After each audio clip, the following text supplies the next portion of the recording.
Olá, pessoal. Estamos começando mais uma live Entre Amigos internacional. E hoje o nosso convidado é fã de C.S. Lewis, porque ele tem 3 obras dedicadas ao nosso querido autor das Crônicas de Nárnia. Uma delas é essa biografia sobre a vida do C.S. Lewis. E ele é autor de diversos livros e, graças a Deus, muitos desses livros estão em língua portuguesa, que é o querido doutor Alister McGrath, que nos dá a honra de estar conosco. A gente aqui demorou um pouquinho para entrar, mas é por conta da nossa culpa enquanto brasileiro, porque o Dr. McGrath entrou pontualmente 5 para as 5, como um bom britânico. Mas, estamos muito felizes aqui pela presença do Dr. McGrath, e não só dele, mas dos meus amigos, Daniel Supimpa, que mais uma vez nos prestigia e nos serve como intérprete, como co-host aqui, ao lado dos amigos Tiago Leite e da Bruna Santini, que está conosco também. É uma alegria poder contar com a presença de todos vocês, especialmente do Dr. McGrath e você que nos assiste. Bom, desculpa, Daniel. Sim. Just briefing Dr. McGrath, we're starting now, we're live, and Zé talked a little bit about your work, showed one of your books, introduced us, and we'll have the pleasure to have you for around an hour for this conversation, okay?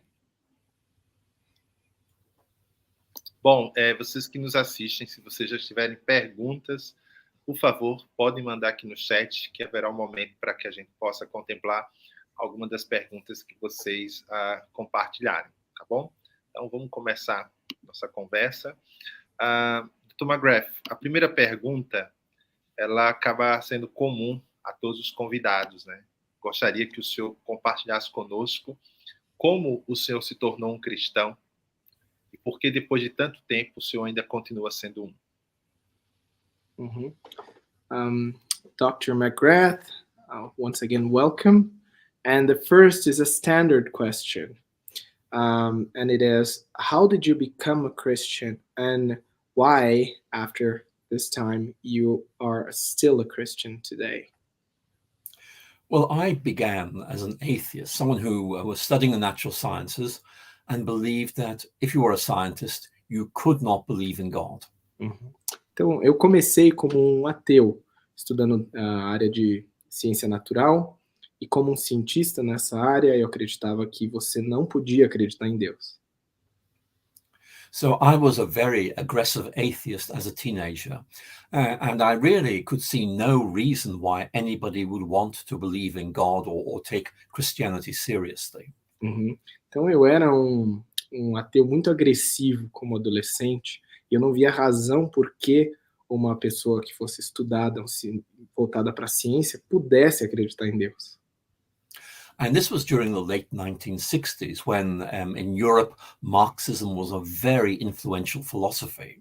E isso foi durante o fim dos anos 60, quando o marxismo era um movimento muito influente na Europa. And I found myself very attracted to Marxism, which gave me a big picture, a worldview, a way of seeing things, which really appealed to me and attracted me. E eu fui muito atraído por esse marxismo, que parecia dar uma espécie de grande retrato, uma cosmovisão que me permitia explicar o mundo de forma plausível, né, e que me atraísse. But then 2 things happened. First of all, I began to realize atheism was a faith. Mas então 2 coisas aconteceram. A primeira foi perceber que o ateísmo, de fato, era uma fé. In other words, I believed that there was no God, but I could not prove that there was no God.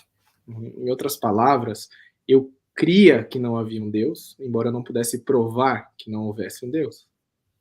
And then I began to realize that Marxism was not quite as satisfactory and exciting as I had thought it was. E eu passei a perceber que o marxismo não era tão satisfatório quanto eu pensei que ele era. But even though I was leaving Marxism behind, I was still very attracted by the idea of a big picture which made sense of lots of things, not just one thing. E embora eu estivesse abandonando o marxismo, eu percebi que eu me sentia atraído à ideia de ter uma ideia, algo que desse um grande retrato, uma cosmovisão de tudo, não só de uma coisa, mas do todo. So then I went up to Oxford University to study the natural sciences. Então eu fui para a Universidade de Oxford para estudar ciências naturais. And while I was there, I began to realize that the Christian friends I had were very articulate. They understood their faith. They were able to express it very, very clearly. E eu comecei a perceber que os meus colegas cristãos eram bastante articulados no seu raciocínio e eles tinham uma maneira de desenvolver e relacionar o conhecimento que eles tinham. And I began to realize that Christianity was a very serious intellectual option for a person like me. Eu comecei a perceber que o cristianismo era uma opção muito atraente para pessoas como eu. It helped me to understand who I really was. It helped me to understand what the problem was, sin, and it gave me a solution to that problem. E com isso eu conseguia responder quem eu era e também qual era o problema e qual era a solução para aquele problema. So I became a Christian, which was very exciting indeed, and I really enjoyed exploring my faith. E então eu me tornei um cristão e foi muito empolgante analisar e interagir intelectualmente com a minha fé. But as I began to grow in my Christian faith, I found I had lots of questions that I wanted answered. Mas conforme eu crescia na minha fé cristã, eu percebia que eu tinha muitas questões que eu gostaria de tê-las respondidas. And my Christian friends told me I really ought to read C.S. Lewis. E os meus amigos cristãos me falaram que eu precisava ler C.S. Lewis. And so I did, and I found that Lewis brought a new intellectual depth and imaginative richness to my faith. E foi aí, eu li e eu percebi que o C.S. Lewis trazia uma nova profundidade e riqueza para a minha fé. Now, a minute ago, I mentioned that although I'd left Marxism behind, I still liked the idea of having a big picture of reality. Alguns minutos atrás eu mencionei, né, que apesar de ter abandonado o marxismo, eu ainda me sentia atraído à ideia de ter um grande retrato, né, essa cosmovisão que explicasse tudo. And C.S. Lewis helped me to see that that is what Christianity offered, a big picture of reality, which in effect gave you a coherent way of thinking about yourself and the world and God. E foi isso que C.S. Lewis forneceu para mim, esse grande retrato que dava a capacidade de explicar coerentemente, um jeito coerente de explicar o mundo, o universo, Deus. So that's how I became a Christian. Let me tell you now about why I still am a Christian and what I find so exciting about it today. Então essa é a história de como eu me tornei cristão, mas deixe-me agora contar por que eu ainda sou cristão depois desse tempo. Now, C.S. Lewis was like a traveling companion for me as I was growing in my faith. C.S. Lewis era como se fosse um companheiro de viagem para mim conforme eu crescia na minha fé. And Lewis helped me to realize that Christianity was very exciting, but also to help me work out how I could explain Christianity to my non-Christian friends. E ele me mostrava não só como o cristianismo, a fé cristã era algo empolgante, mas também como existia essa maneira de interagir, de explicar essa fé cristã para aqueles meus amigos não cristãos. So Lewis helped me to deepen my faith, but he also helped me to understand how important apologetics is for the life of faith and the life of the church. E ele me ajudou a perceber como não apenas aprofundar a minha fé, mas o quanto a apologética era importante para a saúde, para a vida da igreja e para a vida da fé. And I found as I began to become an apologist myself that by explaining and defending Christianity to my friends, I became much more convinced of its truth and aware of its depth and richness. E conforme eu me desenvolvia como um apologeta, eu percebia o quão importante era o papel de defender a fé para ganhar ainda mais certeza da profundidade, da riqueza dessa fé para mim mesmo. And the other thing to mention, of course, is I began life as a natural scientist. Uhum. E a outra coisa a mencionar, é claro, é que eu comecei a vida como um cientista na área de ciências naturais. And so for me, a very important issue was showing that my Christian faith and my interest in the natural sciences could be held together. E uma coisa que era muito importante para mim, como um cristão, era exatamente demonstrar que o fato de eu ser um cristão e também um estudioso da área de ciências naturais poderiam ser mantidas juntas. And I found various ways of doing this, which were very exciting, but also very helpful. E eu encontrei modos de fazer isso que eu achei que eram muito interessantes, mas também que foram muito úteis, muito importantes. So that was very important to me when I began to debate Richard Dawkins about the new atheism, and in particular respond to Richard Dawkins' argument that Christianity and the natural sciences are incompatible. E isso levou à situação em que eu precisei, por exemplo, defender a fé diante de Richard Dawkins com o movimento do novo ateísmo, o qual argumentava que as ciências naturais e a fé cristã eram incompatíveis. So I'm now an old man, but I'm an old man who is very, very happy in his faith and has discovered that my faith enables me to engage all of life's big questions and with people who don't accept Christianity. Então, eu me tornei um homem velho, não tão velho, mas um homem que se tornou feliz em conseguir encontrar essa conexão da fé dele com as grandes questões da vida e juntá-las. Thank you for a very good question. Muito obrigado pela excelente pergunta. Excelente resposta, bem didática. Yes, and an excellent answer, very didactic, very clear, let's call it. Bom, a minha próxima pergunta é sobre essa questão da fé e ciência, né? O senhor escreveu um livro sobre as teorias do Einstein, inclusive o pensamento dele sobre Deus, né? O livro se chama Uma Teoria de Tudo que Importa, né? Publicado aqui no Brasil pela Mundo Cristão. A minha pergunta é qual é a relevância das ideias do Einstein, né?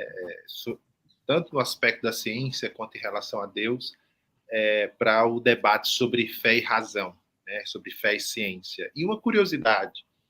A curiosidade é o seguinte: você tem uma formação na área das ciências naturais. O senhor migra para a área da teologia, da apologética, por conta da sua conversão? Como é que se dá esse movimento? Ok, Zé, eu vou fazer duas perguntas separadas, tá? Senão vai ficar muito misturado. So, let's do in two parts. First question, and then we'll go to the second after the answer. The first question, you have researched about Einstein and his ideas, and you've written a book on his ideas, a theory of everything that matters. I'm trying to de-translate it. I don't know the title in English, but a theory of everything that matters, basically.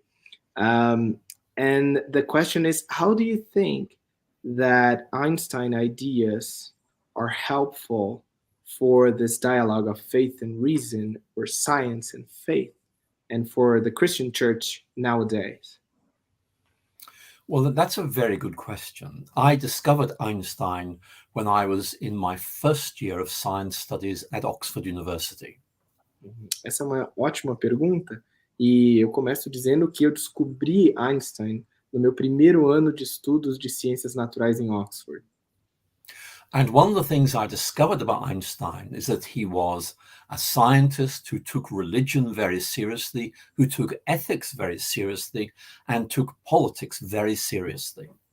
E o que eu descobri na época é que Einstein era um cientista que levava muito a sério a religião, que levava muito a sério a área de ética e que levava a política muito a sério. And the point was that Einstein was saying these are all different, but they're not incompatible. You can hold these different areas of life together meaningfully. E o que Einstein dizia é que essas áreas da vida eram áreas distintas, mas eram áreas que eram importantes de ser consideradas e mantidas juntas de modo significativo. So I found Einstein very, very helpful in, if you like, legitimating my sense that I could hold science and faith together. It was intellectually respectable to do this. Eu achei muito importante na minha caminhada de tentar manter a fé e a parte intelectual conectadas. E what was the last part? I'm sorry. That in effect Einstein allowed us to hold these things together Yes. meaningfully. Yes. E mantê-las de forma significativa conectadas. So that's how I really encountered Einstein. And the next question is. Second question is, qual que é a pergunta, Zé? Repete a pergunta que eu já até apaguei na mente aqui. Porque a formação dele é na área das ciências naturais, né? Ele é doutor em biologia molecular, não lembro bem a dele. Então, assim, essa mudança de área das ciências naturais para o campo da apologética, da teologia, se deu devido à conversão dele? Como é que houve essa transição? Okay, so the question is, how was this transition from your natural sciences background to systematic theology, historical theology? Was it connected to your conversion? How were those steps and the transition? How can you describe that, please? I think this is a very important question. I'm very glad you've asked it. Essa é uma pergunta muito importante e eu fico feliz que você perguntou. The approach I began to develop was that science and faith are both very important, but they deal with different aspects of life. E o método que eu comecei a desenvolver foi exatamente perceber que ciência e a fé eram áreas distintas, mas extremamente importantes para a vida. So the natural sciences help us to understand how our universe functions, but the Christian faith helps us to understand what our universe means, what our place in this universe actually is. Então, as ciências naturais explicavam de que modo o universo funciona, enquanto que a fé cristã tentava explicar o que era esse universo e qual que é o nosso lugar nesse universo. So if you like, I'm wearing spectacles at the moment. One lens is science, one lens is my faith, and these two together give me a stereoscopic view of the world with depth. Vamos dar um exemplo. Eu estou usando óculos, e é como se uma das lentes fosse a ciência, as ciências naturais, e a outra delas fosse a fé. E elas, ao serem colocadas em mim, me dão uma visão estereoscópica da realidade. Eu enxergo elas como uma visão estéreo, né? So when I talk to my friends about the relation of science and faith, I'm saying that these are different ways of understanding our world, but we need both of them if we're going to live meaningfully in this world. And therefore, in effect, science and faith, if you like, are two different lenses, two different ways of looking at this, but we need them both. Então, a maneira como eu explico para os meus amigos é que essas duas áreas, as ciências naturais e a fé, são áreas diferentes, mas que são necessárias, ambas são necessárias para que vivamos de modo significativo nesse mundo. E precisamos das duas para enxergar esse mundo. Now, some scientists like Richard Dawkins say science answers all of our questions, but I don't think that's right. Então, cientistas como Richard Dawkins afirmam que ciência responde todas as questões, e eu não acho que isso está certo.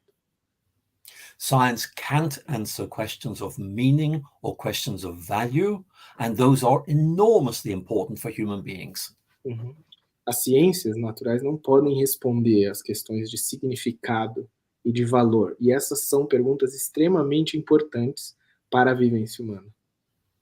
So for me, science and faith go together and give us this deeper and richer understanding of who we are, what life is all about, and our place in this world.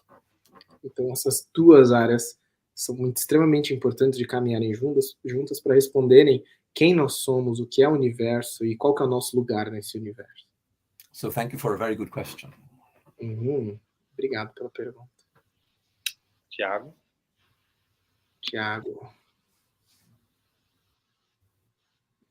Liga o som, Tiago.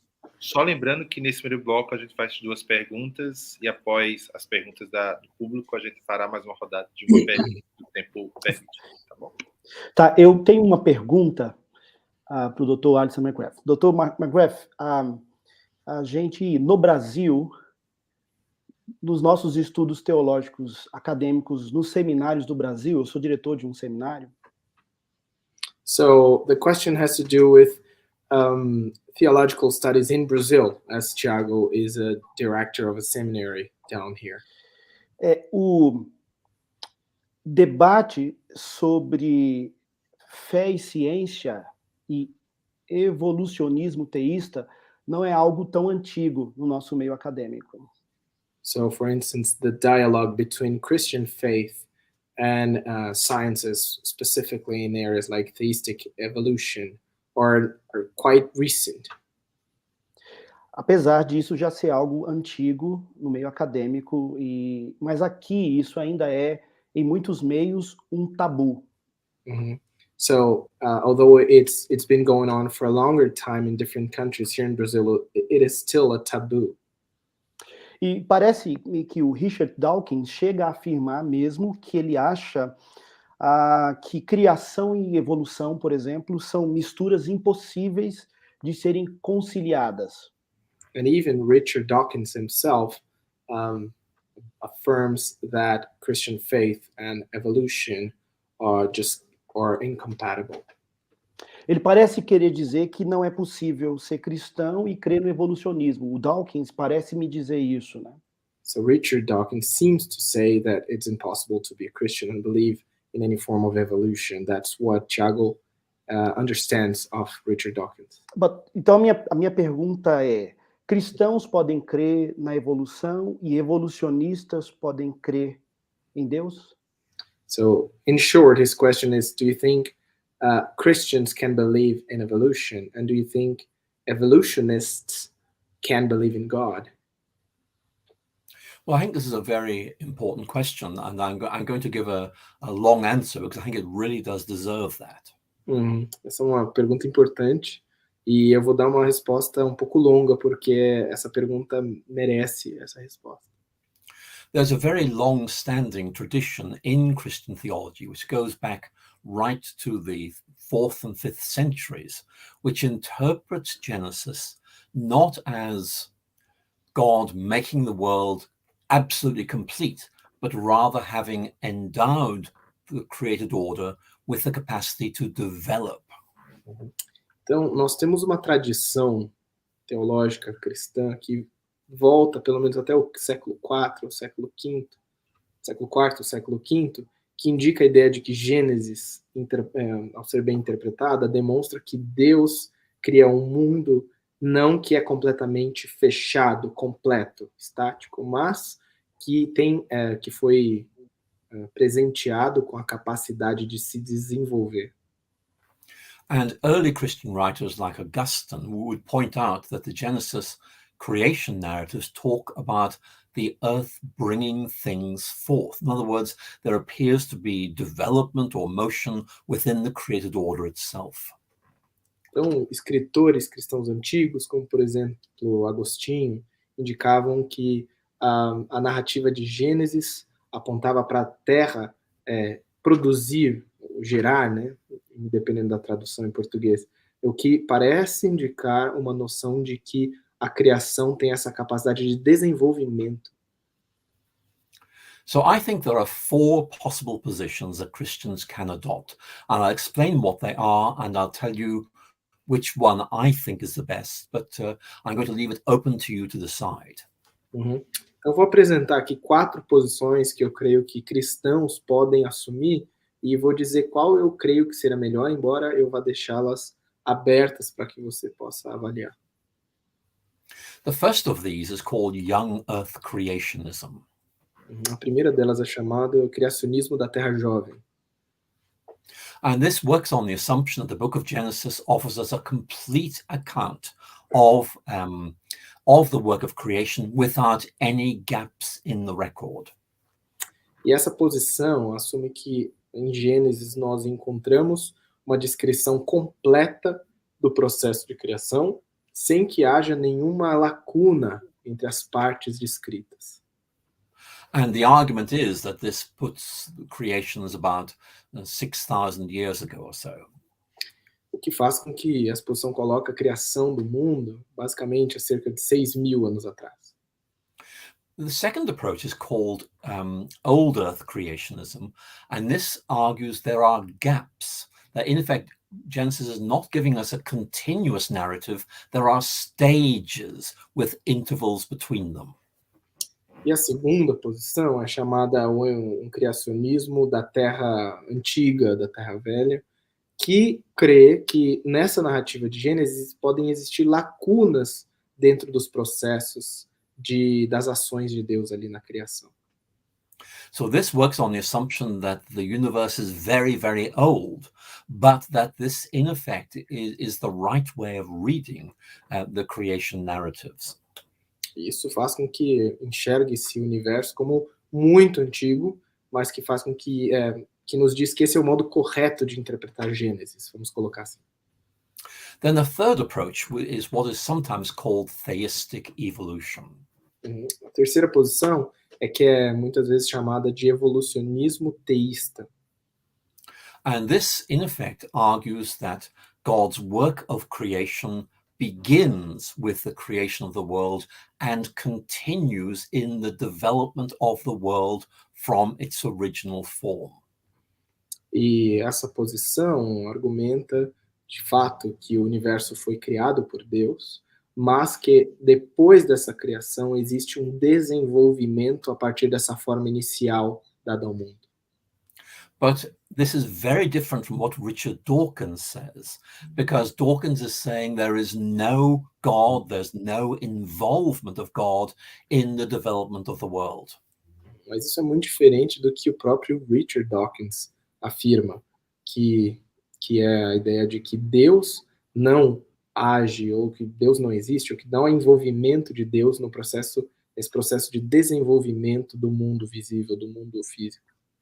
But this approach, the one I've just described to you, is saying God is guiding this process, that in effect God is involved in leading it ahead. Mas a posição que eu estou descrevendo, de evolucionismo teísta, de fato afirma que há envolvimento, que Deus participa desse processo de desenvolvimento do mundo físico criado. And the fourth approach is what we know as intelligent design. E a quarta posição, que é conhecida como esse design, da posição do design inteligente. And this is developed by, for example, the Discovery Institute in Seattle in Washington State. E essa posição é advogada, por exemplo, pelo Discovery Institute, que fica em Seattle, no estado de Washington, nos Estados Unidos.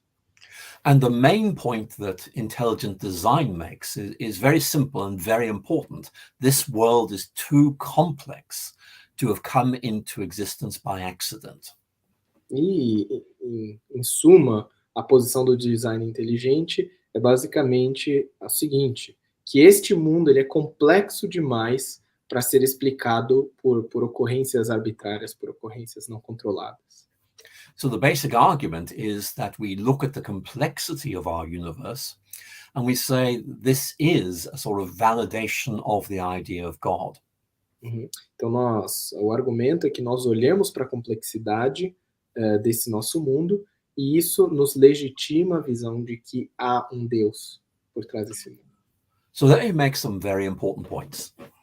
E eles fazem alguns pontos muito importantes. First of all, that there is genuine disagreement among Christians about these four positions. Primeiro de tudo a ser dito é que existe realmente uma discordância legítima entre cristãos dentro dessas quatro posições. My own preference is for the third, for the theistic evolution, but I can see other possibilities as well.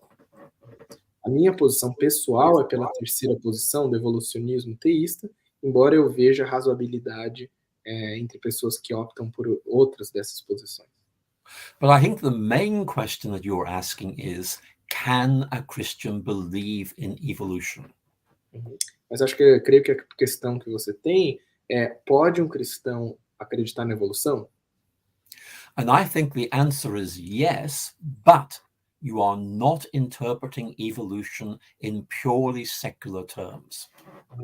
E a minha resposta é sim, mas você não deve interpretar a evolução apenas em terminologias ou em termos seculares. So what Richard Dawkins sees as a blind, unguided, undirected process, I see as showing the wisdom and care of God.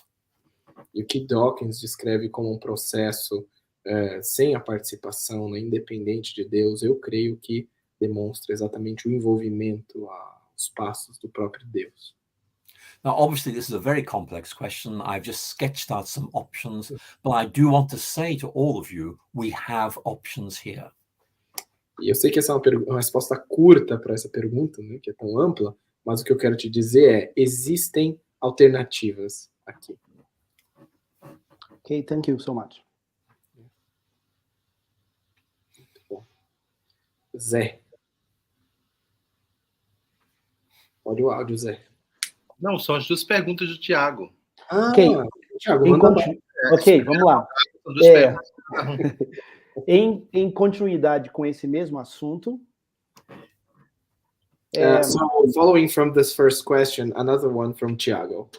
Outro ponto que surge a partir dessa perspectiva do evolucionismo teísta é a respeito da pessoa de Adão.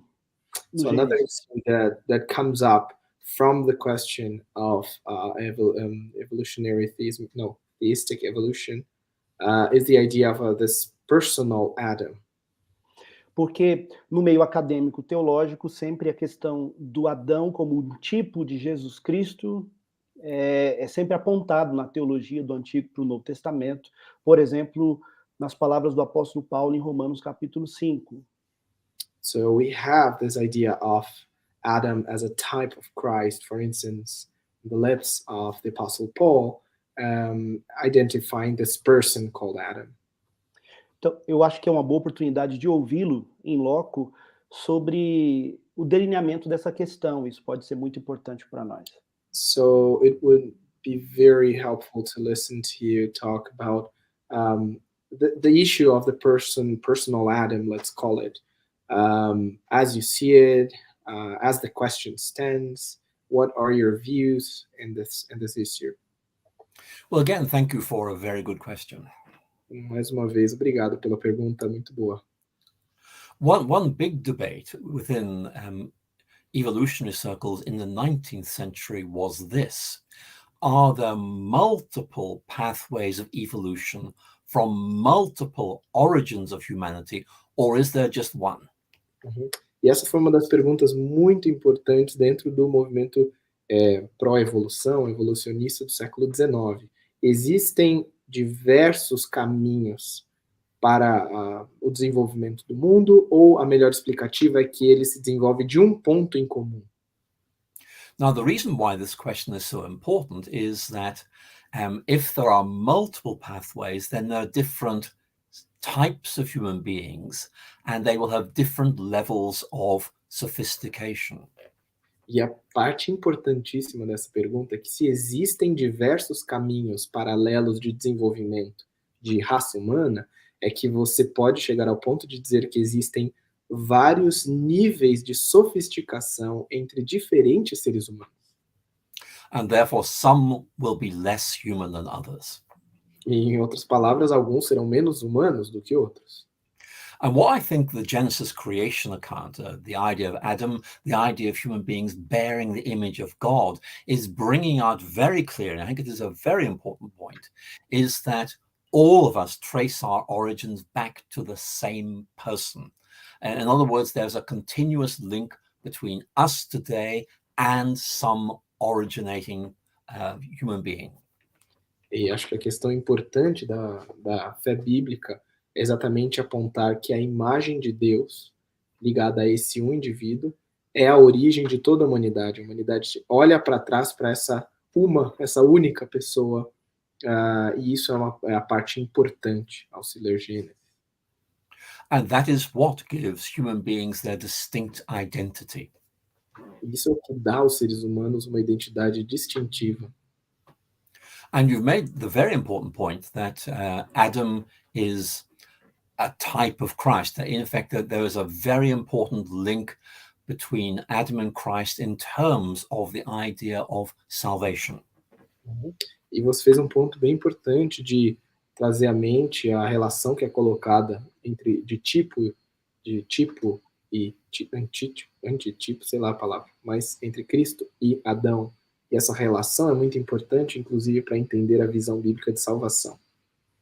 And I think that is a very important point, because we need to be able to show that Christ is one who is able to redeem all of us, and therefore the origination of all human beings in the same way is actually really important from the standpoint of the Christian understanding of salvation.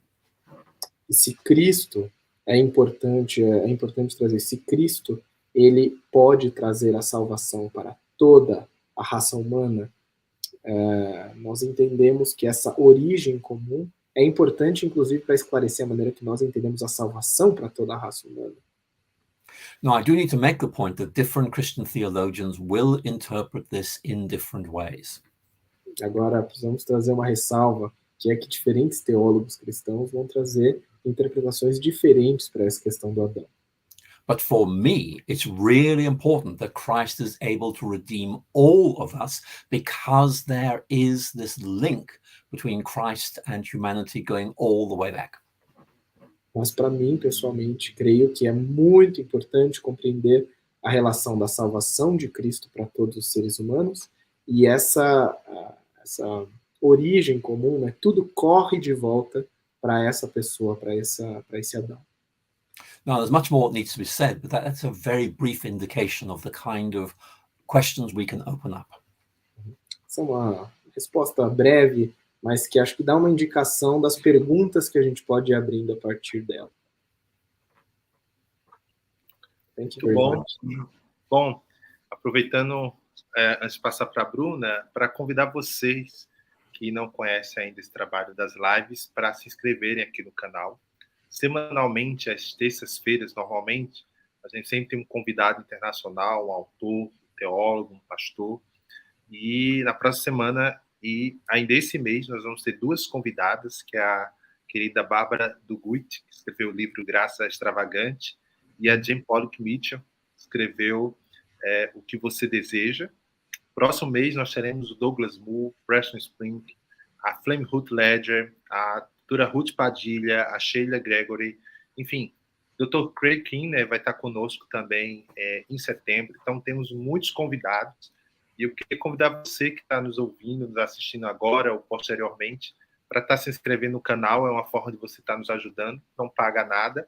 E você que está assistindo agora, se puder estar curtindo essa live, é uma forma do YouTube poder entregar esse conteúdo para mais pessoas, tá bom? E eu queria agora passar para a Bruna, para suas duas perguntas. Ok, Daniel? Ok? All right. Boa tarde a todos. Sou Bruna Santini e eu estou muito feliz por participar dessa live com o Dr. McGrath. So, good afternoon. My name is Bruna Santini once again. It's a big pleasure to be here talking to you, Dr. McGrath. Eu estou fazendo meu mestrado em teologia no Reformed Theological Seminary aqui na Georgia, nos Estados Unidos, e desde 2018 lidero um clube de leitura dedicado às obras de C.S. Lewis, e graças a Deus mais de 10 mil pessoas já passaram por ele desde então para estudar o autor e outros livros também.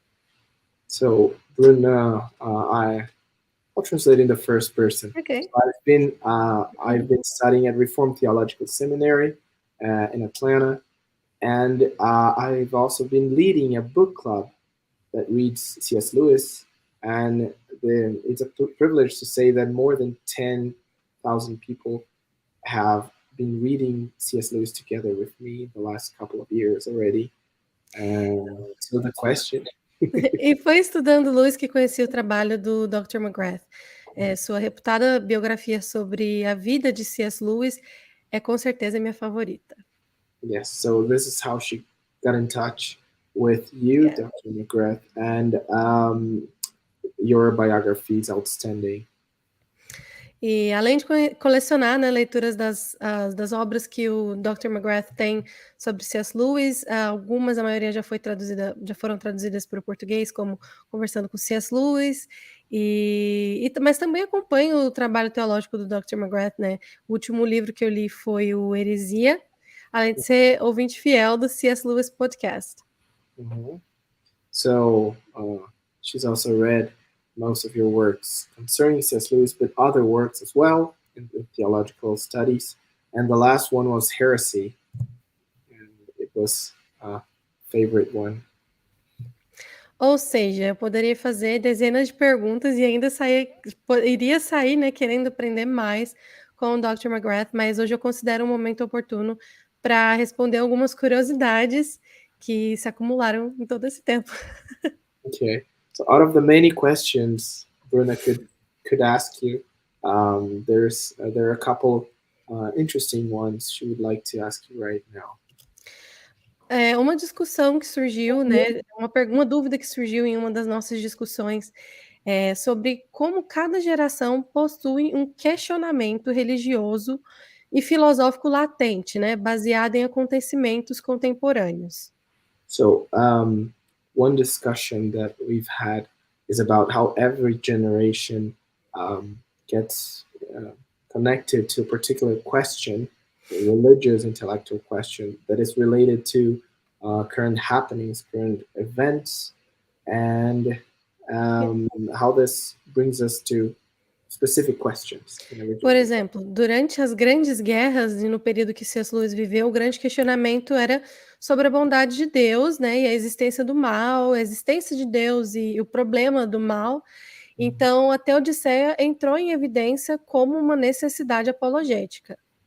So during the World Wars and a little bit after that, during C.S. Lewis's time, the main question was about God's goodness, about theodicy, and the nature of evil.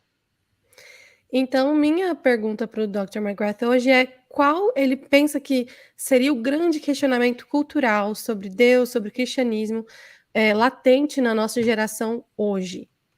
So the question is, what would you say is the main cultural question surrounding us nowadays in terms of the person and nature of God, the relationship to culture and world? What is the latent question in our time? Well, I think this is a very good question because you're quite right that different generations raise different questions. And of course, that's true for Lewis himself.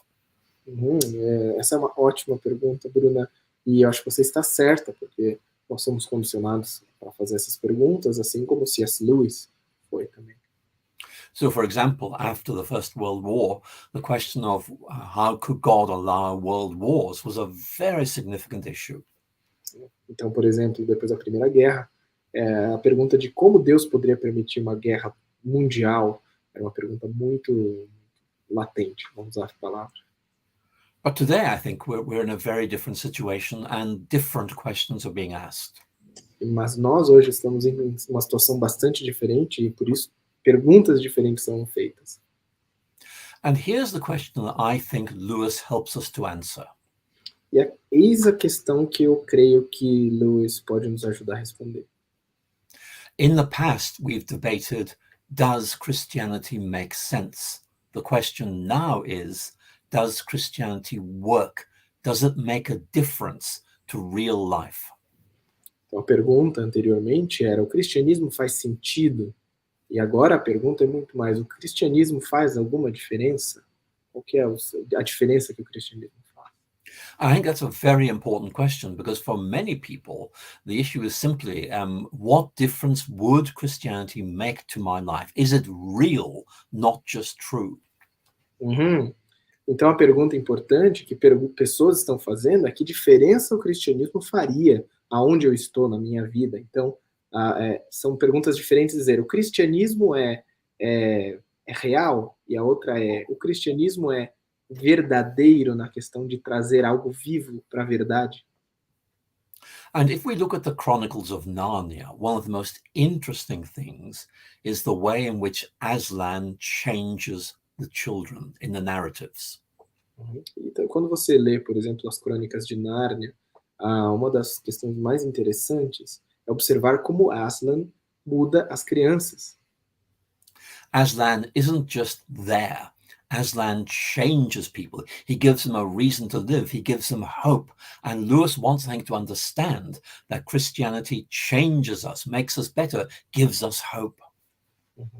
E as crianças não estão simplesmente lá, as crianças são transformadas. E essa transformação que o Aslan opera nos faz também perguntar que o cristianismo nos transforma, o cristianismo nos produz esperança. I think there are two very important points to bring out here. Here's the first of them.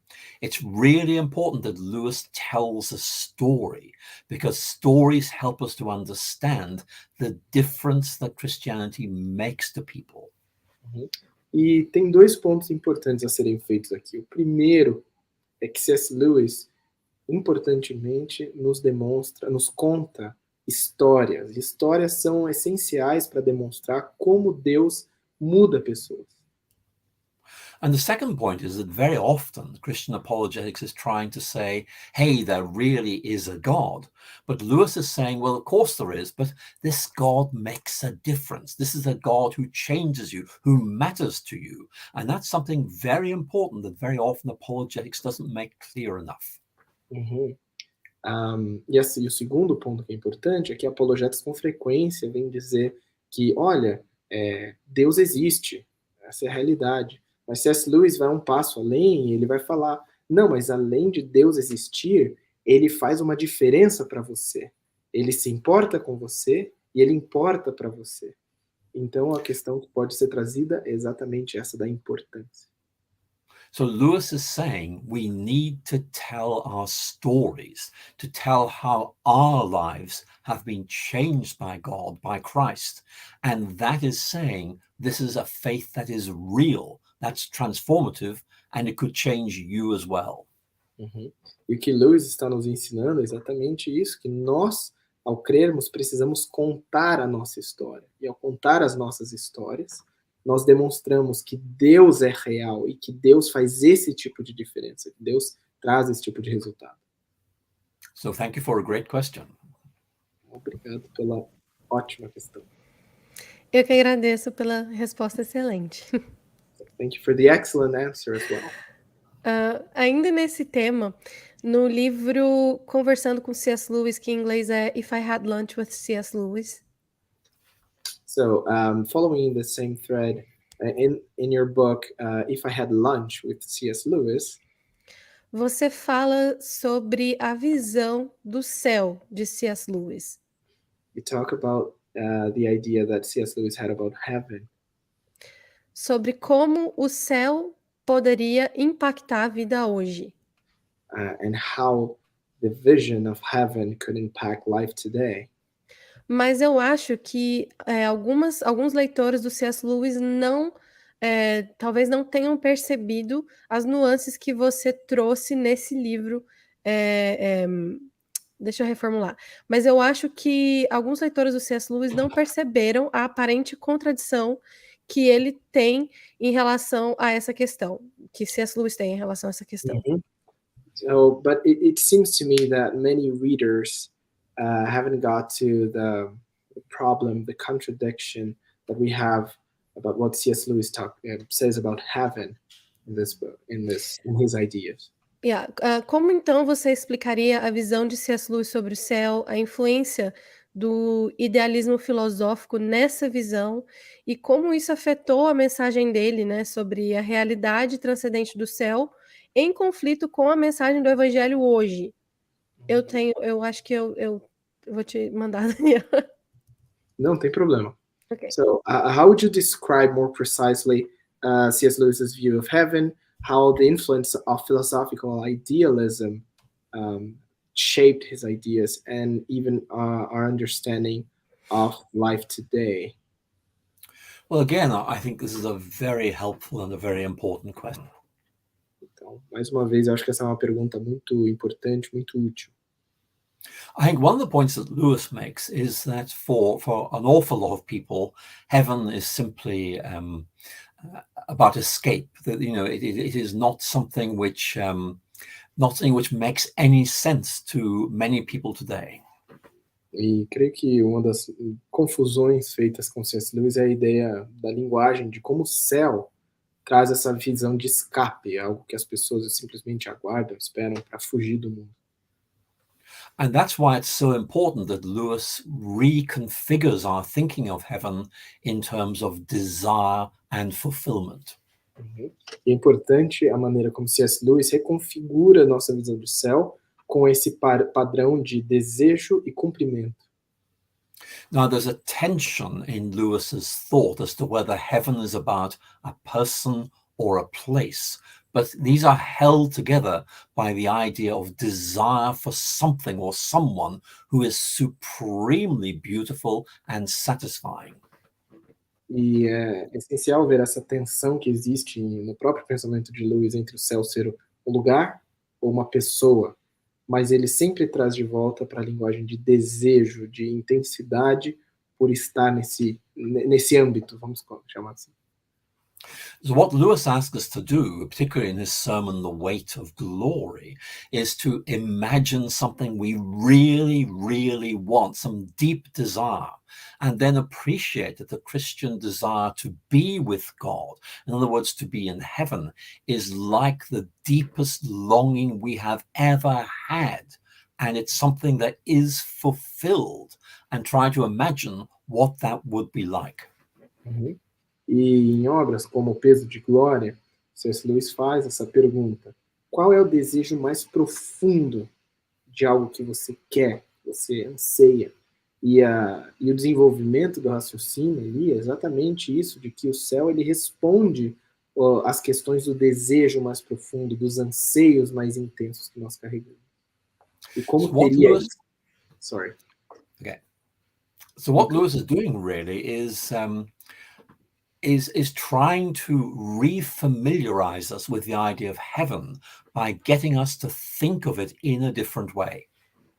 A maneira como C.S. Lewis está fazendo é nos refamiliarizar com a ideia de céu ao mostrar o que nós desejamos adiante de nós. He asks us to think of something that would be so wonderful we cannot bear to be separated from it. E nos faz pensar o que seria tão maravilhoso de ter que nós nos sentiríamos alienados, vamos usar essa palavra, se nós não alcançássemos aquilo. And Lewis makes the point that heaven is about entering into the presence of the most wonderful, imaginable reality, which is God, and rejoicing that we have found our heart's desire. E o que C.S. Lewis faz é capturar essa ideia de que estaremos diante de algo que é maravilhoso, a coisa mais maravilhosa imaginável, que seria essa realidade de Deus, da presença dele, de regozijar-se nesse espaço, nessa pessoa. So Lewis is saying, look, don't worry about where heaven is. It's what it is going to be like. You're going through a door into a new world where you meet your heart's desire. Então, C.S. Lewis tira o foco da pergunta de aonde fica o céu, muito mais para não se preocupe com isso, mas você vai entrar nessa nova realidade como uma porta onde o desejo mais profundo que você carrega vai ser cumprido. Now, there's much more to say, but that's a good indication of why heaven is so important for Lewis. Claro, teria muito mais a ser dito, mas isso é uma boa indicação daquilo que o C.S. Lewis está querendo dizer. This is beautiful. Thank you. Supimpa? Eu?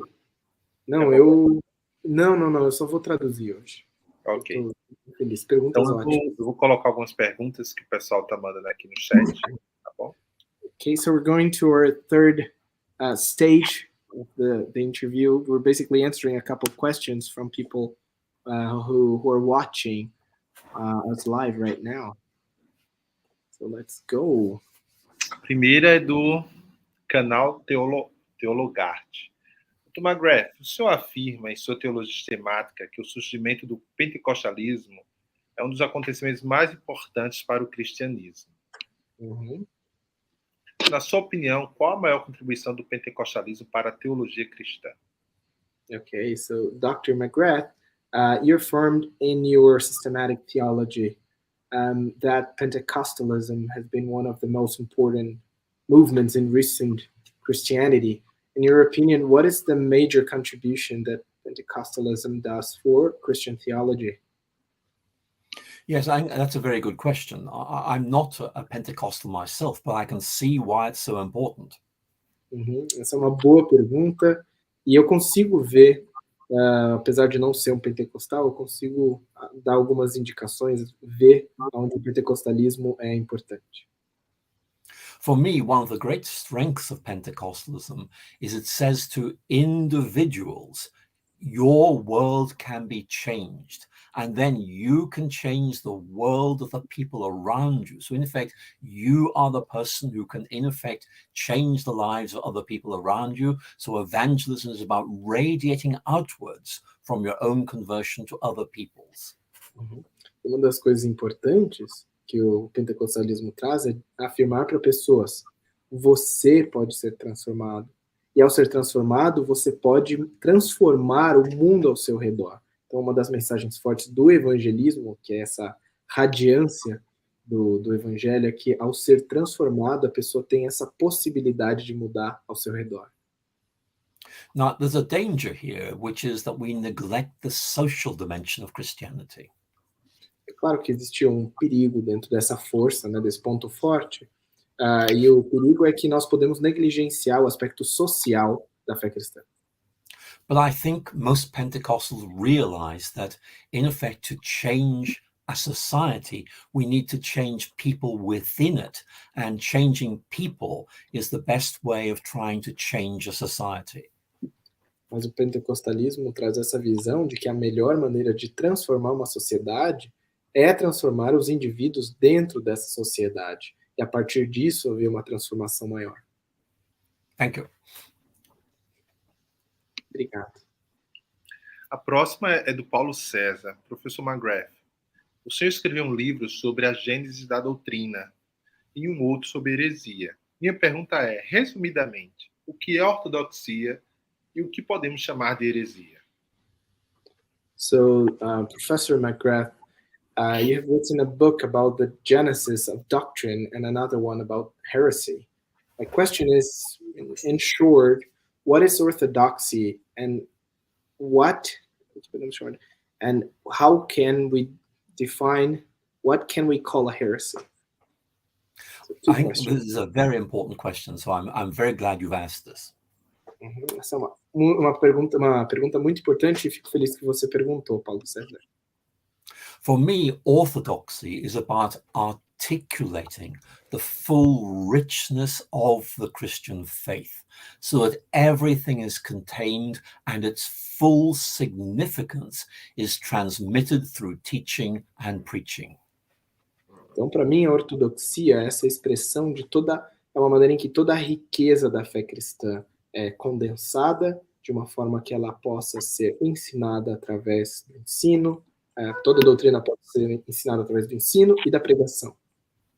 Now, heresy very often is a simplified or a reduced understanding of the Christian faith, which may be easier to understand, but it does not convey the Christian faith in all of its fullness. It is inadequate. E a heresia, em resumo, nós poderíamos chamar algo que, de alguma forma, simplifica ou diminui aquela fé, e às vezes de forma que fica até mais simples de aceitar e de entender, mas que não faz jus a toda a riqueza, toda aquela completude da fé cristã. E por isso nós podemos descrevê-lo dessa forma. For example, Arianism is a heresy. It gives us a very diluted and reduced and inadequate understanding of who Christ is. Por exemplo, o arianismo é uma heresia que ela descreve de forma muito diluída, muito diminuída, quem é a pessoa de Jesus Cristo. So Arianism is inadequate as a basis for Christian worship. It is inadequate as a basis for Christian mission. So it just is not authentic. We need the full, rich biblical understanding of who Christ is, and that is delivered by the Nicene Creed. Então, o arianismo, portanto, ele é inadequado para a adoração cristã, é inadequado para a missão cristã. Por isso, nós precisamos recuperar a visão da riqueza, da completude da pessoa de Cristo, e é isso que o credo niceno faz. Thank you. Obrigado, Paulo César. O Pedro Araia pergunta: alguns teólogos, como James K. Smith, constroem um diálogo de contribuição da pós-modernidade para a teologia e para a igreja. O senhor enxerga contribuições da pós-modernidade para a teologia e igreja? So Pedro is asking that some theologians like James K. Smith build a dialogue of contribution between postmodernity and Christian theology for the church. What are the contributions you, Dr. McGrath, sees for the dialogue between postmodernity and Christian theology? Are there contributions there? Yes, I think James Smith makes some very important points. And I'm going to make a few points which I think help locate the really important issues here. Muito bem, eu acho que o James Smith faz algumas contribuições muito importantes. Eu vou dar só umas pinceladas para dizer quais eu creio ser as contribuições. I think the first point to make is that postmodernity involves a rejection of the pure rationalism of the Enlightenment. O primeiro ponto importante a ser feito é que a pós-modernidade ela rejeita o racionalismo puro que vem desde o iluminismo. And the result is it opens up a way of thinking about the Christian faith, which is not simply explaining its rational credentials, but also its ability to impact on our imagination and transform our emotions. E a contribuição importante é exatamente rejeitar esse papel de apenas explicar a racionalidade da fé cristã, mas descrever como essa fé, como o cristianismo, ele aviva as nossas imaginações, como ele desperta as nossas emoções. And I think a second point that postmodernity helps us to see is that a critical point is, does Christianity work? Does it change me? In other words, not just is it rationally true, but is it existentially transformative? E o segundo ponto importante, uma segunda contribuição importante da pós-modernidade tem a ver exatamente com essa visão de que o cristianismo não é apenas descritivamente real, racionalmente real, mas ele é verdadeiro para mim de forma transformativa, ele muda o que existe perto de mim, a partir de mim. So if you like, postmodernity enables us to bring out the full range and depth of the Christian faith by giving us permission to go beyond the purely rational defense of Christianity. Então, a pós-modernidade, de certa forma, pode abrir esse escopo amplo da fé cristã para que nós ultrapassemos a visão de apenas uma descrição racional, mas do todo, da visão mais ampla da aplicabilidade da fé cristã. And the final point I want to make, and J.K.A. Smith does make this in several of his books, is that in effect it reopens the whole question of Christianity as how shall I put it, as a way of imagining reality, a big picture, which is not simply rational, it's also a new way of seeing our world. E o último ponto que eu gostaria de fazer, e que o próprio James Smith faz em vários lugares, é a ideia de que o cristianismo ele não apenas descreve as partes bem, mas ele dá esse grande retrato, essa cosmovisão ampla para que nós imaginemos a realidade. So for me, Smith is helping us to, if you like, see why C.S. Lewis is so important and how we can use C.S. Lewis in this new cultural climate. Então, eu creio que James Smith faz algo importante semelhante ao que C.S. Lewis fazia, mas para a nossa nova realidade cultural, nova realidade histórica agora. But one point I would make, and it's this, and that is that postmodernity doesn't like the idea of grand narratives. I think grand narratives really matter. Mas um ponto, uma ressalva importante a ser feita é que a pós-modernidade não gosta muito dessas grandes narrativas / metanarrativas, e eu creio que as grandes narrativas são extremamente importantes. So thank you. Obrigado. A próxima pergunta vem direto da Angola. O Milton Matheus é angolano e ele pergunta: a ciência cognitiva da religião representa um desafio à fé cristã? Atribuir ao surgimento da religiosidade um fator biológico é, per si, uma negação da transcendência da religião? Cognitive science of religion. I was just researching it, sorry. So, the cognitive science of religion does the cognitive science of religion represent a challenge for Christian faith? So, attributing the emergence of religion as only a biological factor is in itself a negation, a denial of the transcendency of religion. A bit interesting question. Well, it's a very interesting question, and I think the answer is no, but I will give a more detailed reply than that. Essa é uma pergunta interessante, Milton, e é importante. Eu vou tentar dar uma resposta mais detalhada para ela. E a resposta inicial é não, mas vou dar uma resposta mais detalhada. So let's look at Justin Barrett, who I think is a very good example of a cognitive scientist of religion who addresses precisely the questions you are raising. Então, vou tomar como exemplo aqui Justin Barrett, que é uma pessoa importante para a ciência cognitiva da religião, para responder essa pergunta. So Justin Barrett is saying that, in effect, cognitive science is saying there seems to be something innate to us as human beings which makes us, in effect, ask religious questions and seek religious goals. Então, esse estudioso ele faz essa pergunta a partir da visão da ciência cognitiva, de que nós somos, as perguntas são inatas à nossa própria natureza, fazer perguntas religiosas, e é por isso que nós buscamos essa linguagem da religião. But Barrett is not reducing this to biology. Barrett is saying God created us like this. So in effect, this is the way we have been made, with a kind of homing instinct to find our way back to God. E embora James Barrett aborde dessa forma a questão, a visão bíblica é de que nós, por sermos criados por Deus, temos esse instinto de busca pelo lar que nos faz perguntar essas perguntas, nos leva a fazer essas perguntas de religião.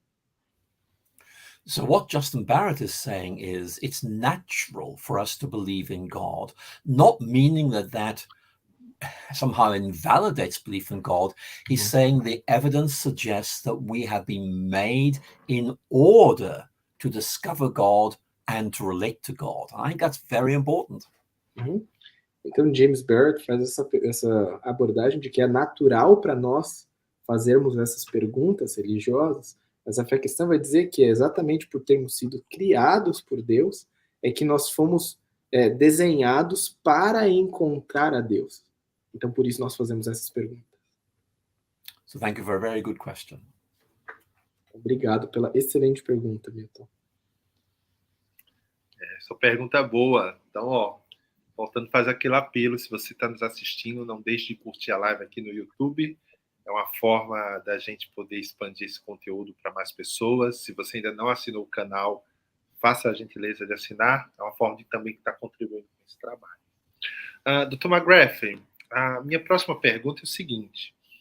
A inerrância das escrituras, né, é um tema que acaba dividindo a opinião entre os cristãos. Há aqueles que concordam com ela, aqueles que discordam com ela. E ela acaba servindo, às vezes, de um tema que causa uma relação conflituosa, teologicamente falando. A minha pergunta é, o que é essa doutrina da inerrância? Por que ela acaba causando algum conflito entre os cristãos. E é possível ter uma visão robusta das Escrituras sem que seja preciso abraçar a inerrância? Okay, so Dr. McGrath, the next question has to do with biblical inerrancy, the language of inerrancy, which for the last decades has been very divisive for Christians in many places. But the issue is, how do you see this doctrine? Where do you stand in relation to it, and what is the significance of it for the wider Christian community, Christian church? I think it's very important for Christians to realize that Scripture can be trusted. In other words, that is telling us the truth and that this truth is transformative. Acho que é muito importante ter em mente, e é muito importante para os cristãos saberem que a Escritura é confiável, e dentro da linguagem que isso possa acontecer. Now, when people began to introduce the idea of biblical inerrancy, I think the idea was that this means that declaring that the Bible is inerrant means that it is very straightforward to interpret the Bible. E creio que quando essa linguagem de inerrância foi introduzida, a ideia era, ao dizer que a Bíblia é inerrante, tinha muito a ver com como a interpretação da Escritura deveria ser feita. But the difficulty is there are some people, Jehovah's Witnesses are a very good example, who also believe that the Bible is inerrant, but interpret it in a very, very different way from Christians, particularly in relation to the identity and the significance of Christ. O problema, é claro, entre outras coisas, é que a linguagem de inerrância não nos poupa de outras dificuldades. Por exemplo, testemunhas de Jeová, eles também acreditam que as escrituras são inerrantes. E mesmo assim, eles têm um viés interpretativo bastante diferente dos outros cristãos. Então nós estamos com esse problema ainda assim. So my concern is saying the Bible is inerrant does not help us to interpret the Bible and make sure we read it correctly. Então, a coisa importante a ser dito disso é que a ideia de uma inerrância da Escritura não nos traz automaticamente a maneira correta de ler e interpretar as Escrituras. So I'm very much supportive of C.S. Lewis, who says that the really important thing is that we read the Bible with other Christians, especially other Christians before us, and try and understand what they have found in Scripture and see if that helps us as we seek to interpret and live out Scripture as well.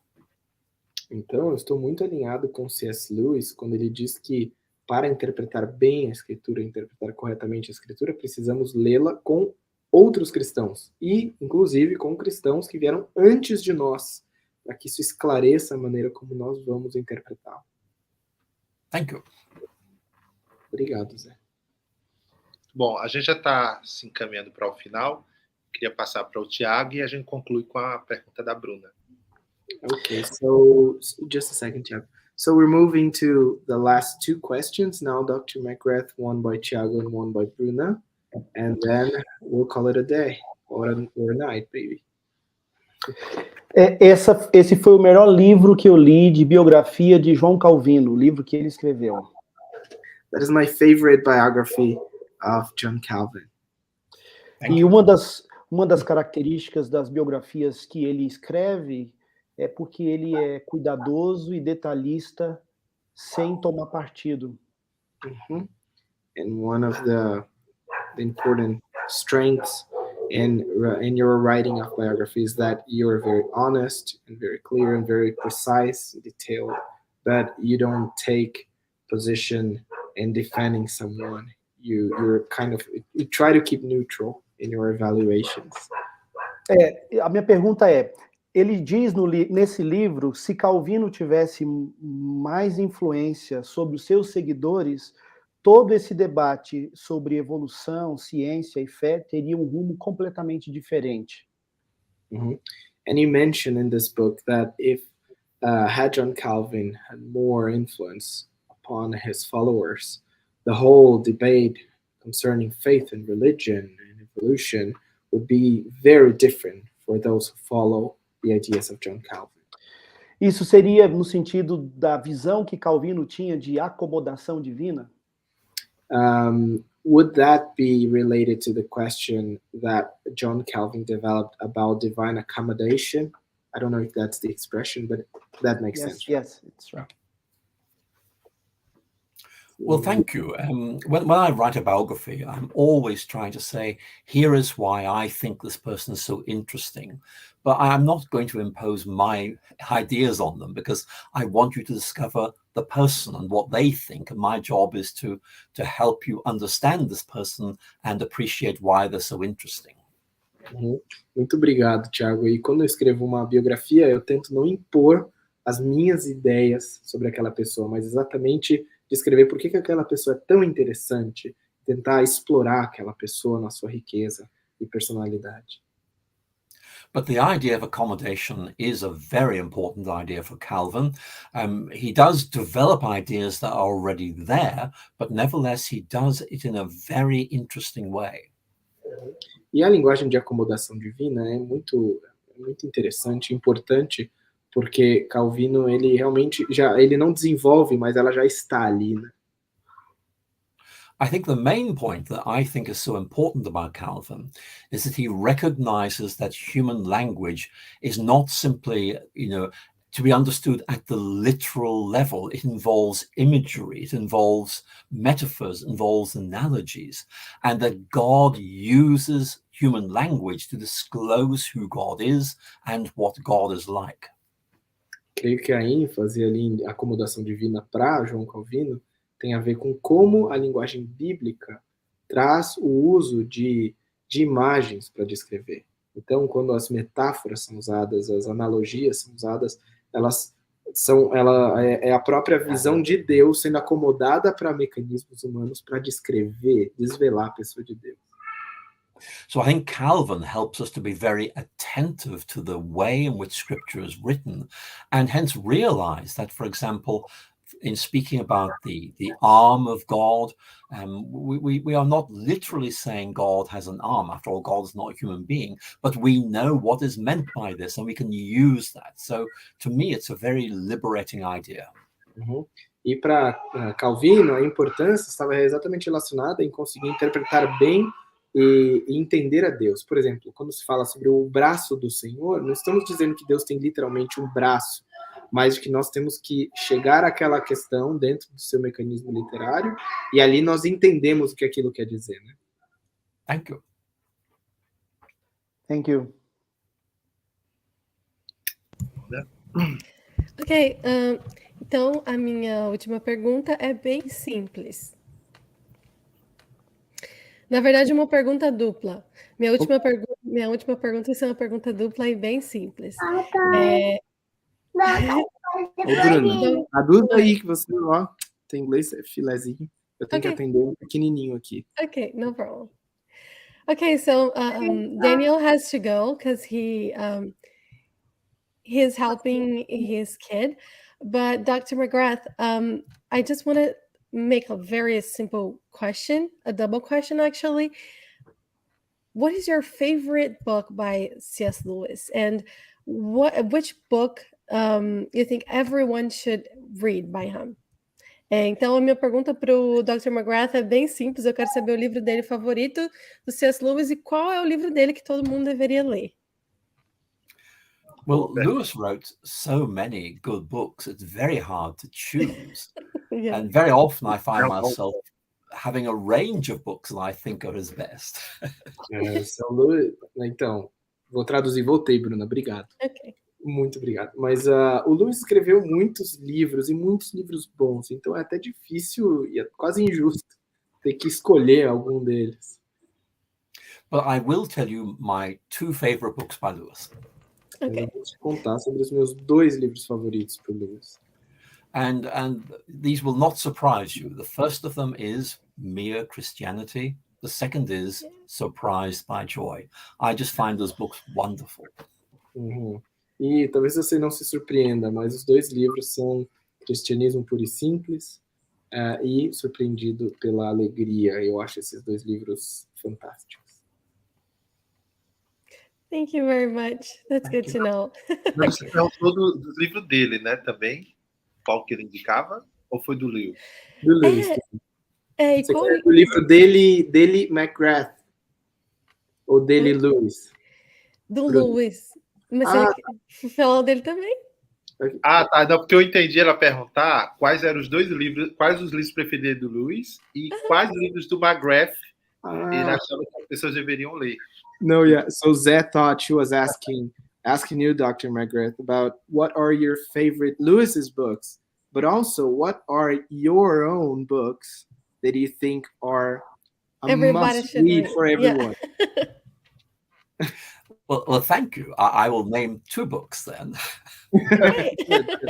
Vou nomear 2 livros meus.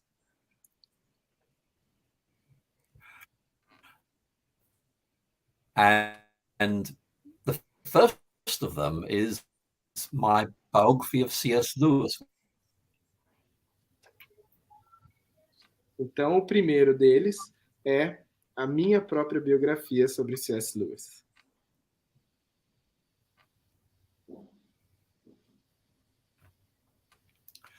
And the second book, which I wrote, which I actually also really enjoyed writing, was my theology textbook, Christian Theology, An Introduction, because I so much enjoyed teaching that and then being able to write it up as a textbook. That was great. So that's my second favorite book. Uhum. E o segundo é o meu livro, a Teologia Cristã, né, que é uma teologia sistemática que ele usou no ensino e depois utilizou para a escrita. O Tiago tem ali a versão que nós temos. Eu acho que essa é baseada na terceira edição, né? Tem uma edição mais nova. Yes, if I'm not mistaken, that one is based on the third edition in English. I think it's in the 5th or 6th edition right now in English. 6th going into 7th. Going into 7th. Wow. Ok. Então já está na 6ª ou 7ª, vai sair a 7ª edição em breve. Casas de publicação, editoras, abram seus olhos. Bom, eu queria concluir agradecendo ao Dr. Alister McGrath pela honra, pelo privilégio de poder estar conosco nessa 1h30 de conversa sobre assuntos dos mais variados possíveis e responder assim com a concisão, com a didática que lhe é peculiar. Muito obrigado. Assim, eu pessoalmente me sinto muito honrado com essa oportunidade de poder estar conversando com o Senhor.